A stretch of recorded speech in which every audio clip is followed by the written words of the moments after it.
ஹல்லேலூயா. நம்முடைய கர்த்தராகிய இயேசு கிறிஸ்துவின் நாமத்தினால் உங்கள் யாவருக்கும் வாழ்த்துக்களை தெரிவித்து மற்றொரு காலை வேளையில 7 மணி ஆயிடுச்சுலங்க. விடிஞ்சு கொஞ்ச நேரம் கூட ஆயிடுச்சு இல்லையாங்க. தினந்தோறும் காலை 7 மணிக்கு அனுதின தியானத்தில் நாம் சந்திக்கிறோம் அல்லவா?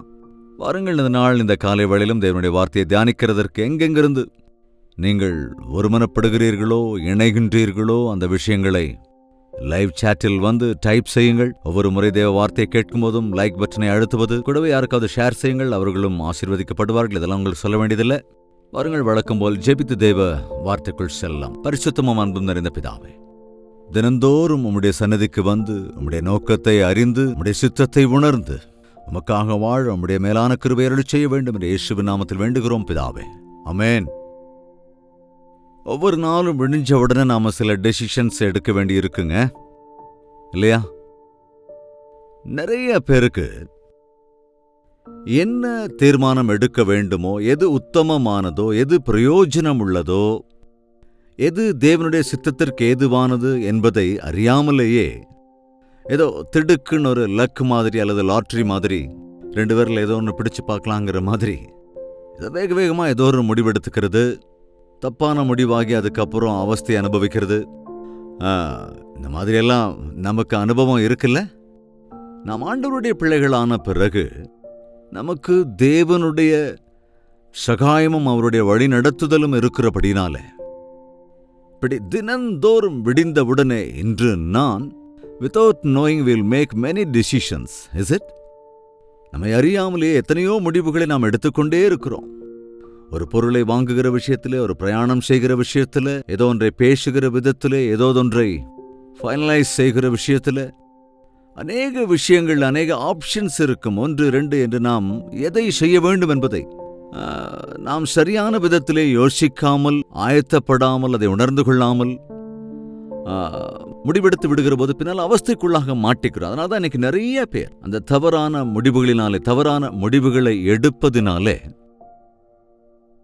அதன் முடிவோ அதிக கவலைக்குரியதாக இருக்கிறதை காண்கிறோம்.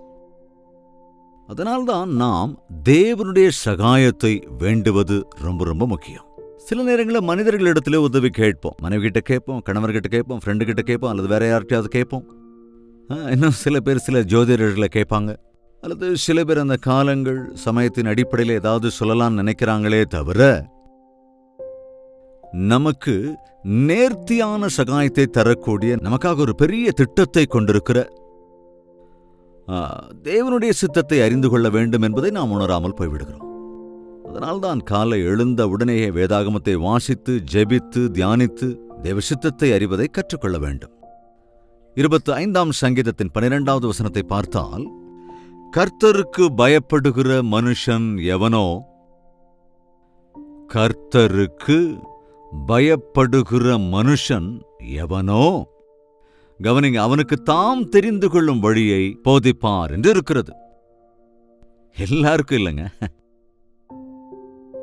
எதை தெரிந்து கொள்ள வேண்டும், எவைகளை புறக்கணிக்க வேண்டும், எவற்றை செலக்ட் பண்ணிக்கொள்ள வேண்டும், எவைகளை புறக்கணிக்க வேண்டும் என்றொரு முடிவெடுக்கிற சூழல் வருகிற போது நாம் தெரிந்து கொள்ள போகிற வழியில் மேன்மையானது எது, பிரயோஜனமாயிருக்கிறது எது, ஆசீர்வாதமாயிருக்கிறது எது என்று தெரிந்து கொள்ள வேண்டிய வழிகளை ஆண்டவரே போதிப்பேன் என்கிறார். I'll teach you.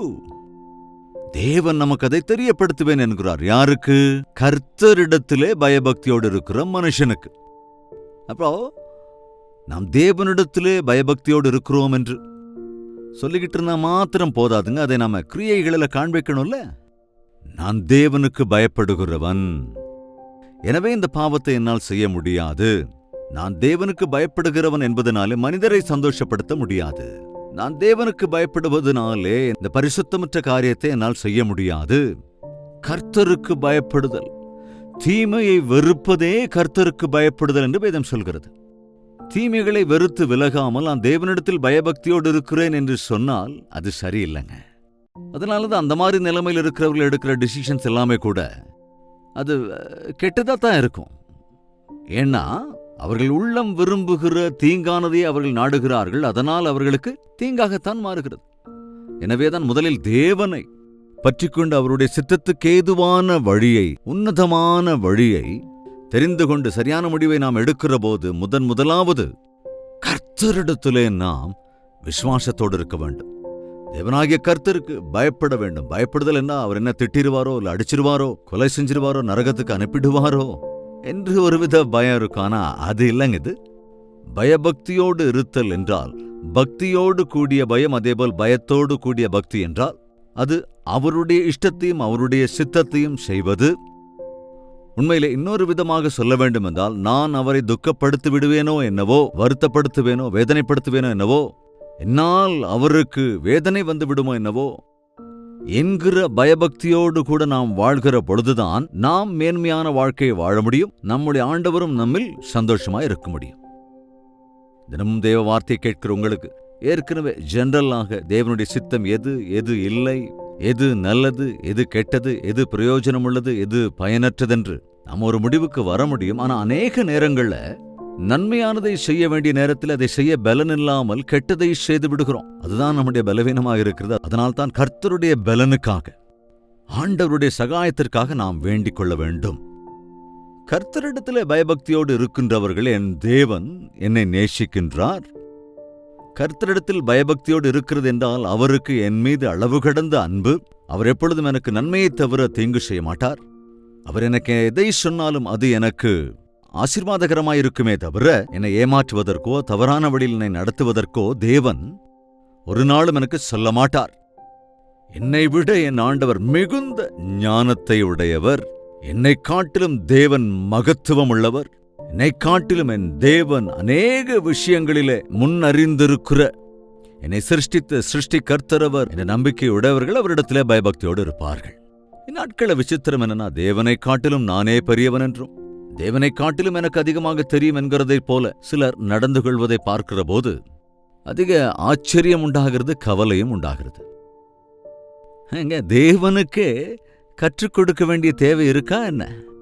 இந்த உலகத்தில் நடக்கிற காரியங்களின் அடிப்படையில் சிலர், ஆண்டவரே இந்த உலகத்தில் என்ன நடக்குதுன்னு உங்களுக்கு தெரியுமா என்று ஜெப வேளையில ஜெபிக்கின்றார்கள். இன்னைக்கு நியூஸ் பேப்பர்ல என்ன செய்தி வந்தது தெரியுமா ஆண்டவரே? உமக்கு நியூஸ் பேப்பர்ல, நியூஸ் சேனல்ஸ்ல என்ன நியூஸ் வந்திருக்கிறது தெரியுமா என்று கேட்க வேண்டிய அவசியம் இல்லை. அவருக்கு தெரியும். பூமியின் அதன் நிறைவும் அவருடையவைகள், பூமியில் உள்ள எல்லாமே அவருடைய அனுமதியில் தான் நிகழ்கிறது. அது அவருடைய பார்வைக்குள் தான் இருக்கிறது என்பதை நாம் உணர்ந்து கொண்டால் தேவனிடத்தில் உண்மையான பயபக்தியோடு இருக்கிறவர்கள் என்று அர்த்தம். கர்த்தரிடத்தில் பயபக்தி உள்ளவர்களாய் இருந்தால் தினந்தோறும் நாம் தெரிந்து கொள்ள வேண்டிய மார்க்கம் எது என்பதை அவர் நமக்கு போதிப்பார், நமக்கு தெரியப்படுத்துவார். அந்த மார்க்கத்திலே நம்மை வழிநடத்துவார். எவ்வளவு மகத்துவ தேவன் நம்முடைய தேவன்! உண்மையாகவே ஆவிக்குரிய வாழ்க்கையில் நீங்கள் முன்னேற வேண்டுமென்றால் விசுவாசத்தோடு கூட தேவனுக்காக வாழ்வதற்கென்று உங்கள் வாழ்க்கையை நீங்கள் அர்ப்பணித்தவர்கள் என்றால் நீங்கள் எடுக்கிற முடிவுகள் எதுவுமே கூட பிரயோஜனம் இல்லாமல் போகாது.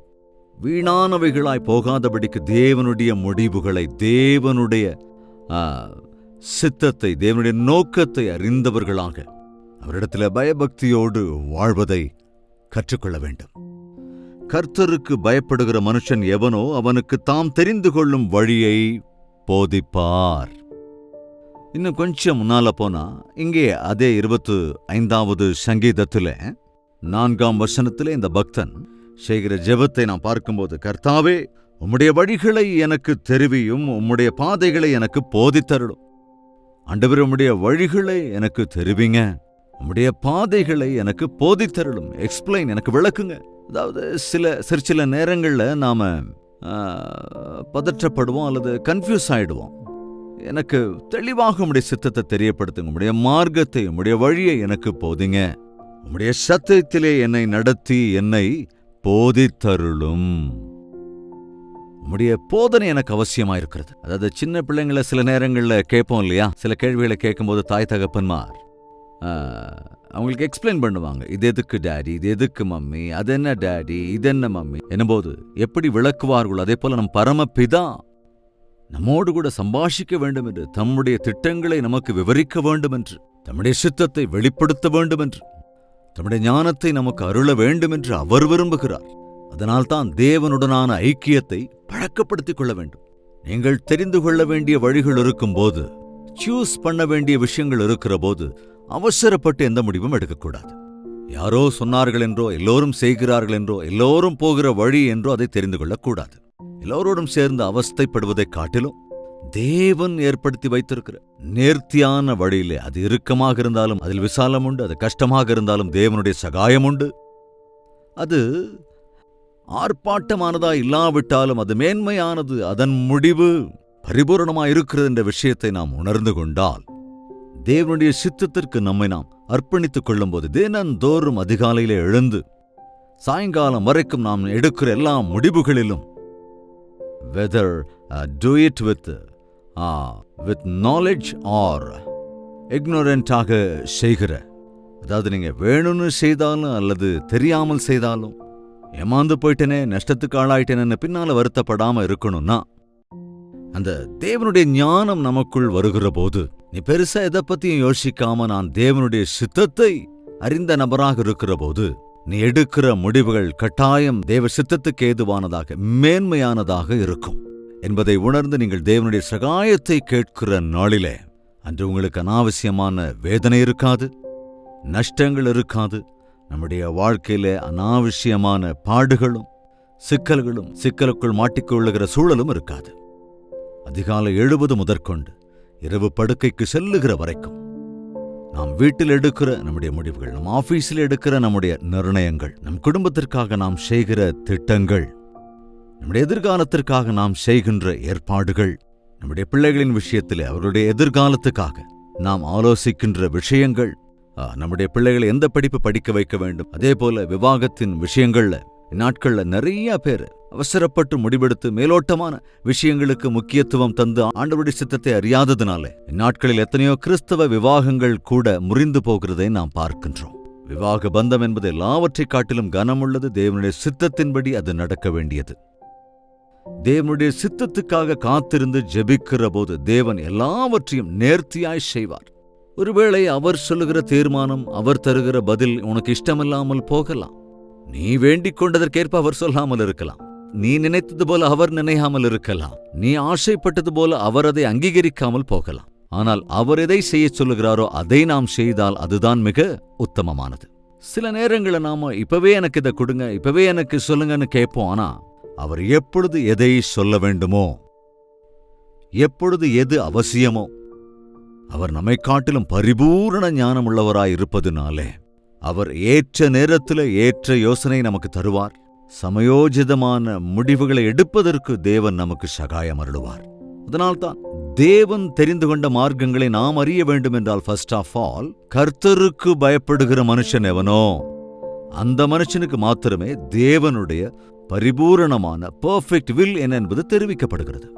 அதற்கு முதலாவது தீமையை வெறுக்க வேண்டும். நம்முடைய இருதயத்திலே தீங்கை வைத்துக்கொண்டு வேடிக்கையாய் கேட்பது போல, ஆண்டவரே எனக்கு எதை கொடுக்க போகிறீர் என்று, அதாவது நீயா ஒரு முடிவு எடுத்துக்கிட்டு தேவனுடைய சித்தத்தை கூட தெரிஞ்சுக்கலாம் அப்படின்னு கேட்கறதுனால பிரயோஜனம் இல்லைங்க.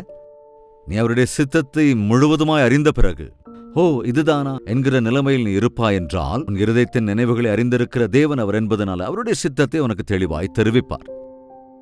ஒருவேளை நீ அவருடைய சித்தத்தை அறிந்ததற்கு பிறகு இது கஷ்டமானது, நான் நினைத்ததோ சுலபமானது என்று நீயே ஒரு முடிவெடுக்கிற நபராய் இருந்தால், உன் சொந்த புத்தியின் மீதும் சக்தியின் மீதும் சார்ந்து கொண்டிருக்கிறவர்களுக்கு தேவனுடைய சித்தம் தெரிவிக்கப்படாது. அதனால்தான் கர்த்தருக்குள் பயபக்தியோடு இருந்தால்தான் தேவன் எனக்கு எது அவசியமோ என்பதை தெரிவிப்பார். என் தேவன் எனக்கு எதை சொன்னாலும் அதுதான் மேன்மையானது, அவர் எதை செய்யச் சொன்னாலும் அதை நான் செய்வேன் என்ற நம்பிக்கை நமக்கு வரும் நாளிலே, அவருக்கு பயந்த உலகத்திற்கோ சூழ்நிலைகளுக்கோ அல்லது மனிதர்களுக்கோ பயப்படாமல் தேவனுடைய சித்தத்துக்கு நாம் இசைந்து போகிற நாளிலே நம்முடைய வாழ்க்கையில பாக்கியவான்களாவோம்.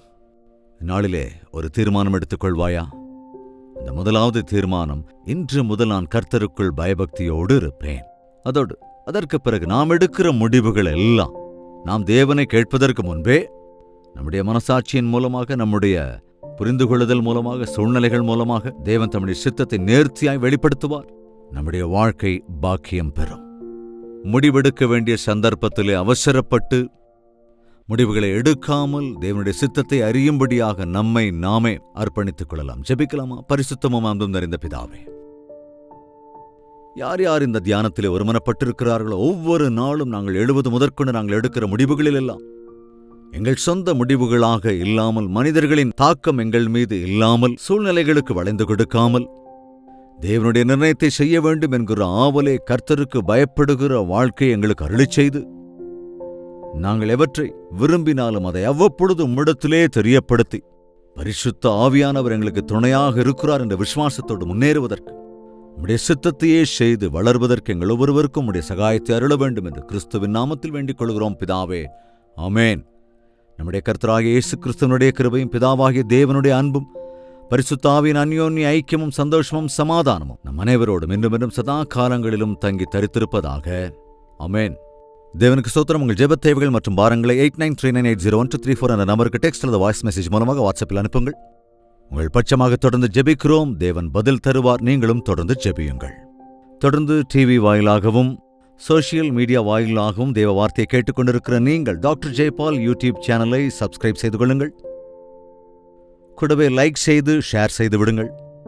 கூடவே இதை குறித்து நீங்கள் அறிந்தவர்களுக்கும் சொல்லுங்கள். அவர்களும் உங்களைப் போலவே தேவ வார்த்தையை கேட்டு தேவ வார்த்தையினாலே ஆசீர்வதிக்கப்படுவார்கள். இந்த ஆத்தும ஆதாய ஊழியத்திலே நீங்களும் இந்த வகையில் பங்கெடுத்துக் கொள்ள முடியும். எனவே உங்களுக்கு தெரிந்த உறவினர்களோ நண்பர்களோ ஆண்டவரை அறியாத யாராக இருந்தாலும் அவர்களுக்கு தெரியப்படுத்துங்கள்.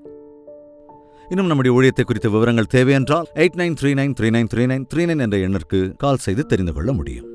தேவனுக்கு சித்தமானால் நாளை இதே நேரம் இதே அனுதின தியானத்தில் நாம் மீண்டும் சந்திக்கலாம். அதுவரைக்கும் தேவனுடைய மகா கிருபை உங்களுக்கு துணையாயிருப்பதாக.